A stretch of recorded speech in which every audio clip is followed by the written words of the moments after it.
আসসালামু আলাইকুম প্রিয় বন্ধুগণ, আজকে আমি আপনাদেরকে জানাবো যেসব কারণে রোজা ভঙ্গ হয় না।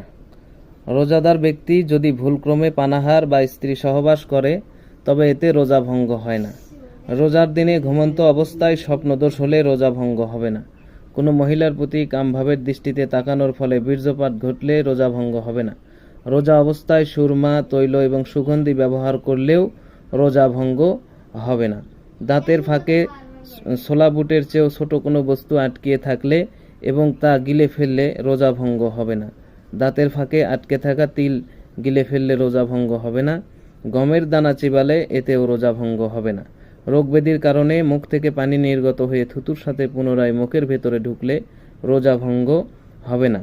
কুলি করার পর মুখের ভেতরে যে পানি লেগে থাকে তা থুতুর সাথে গলদ্ধকরণ করলে তাতে রোজা ভঙ্গ হবে না।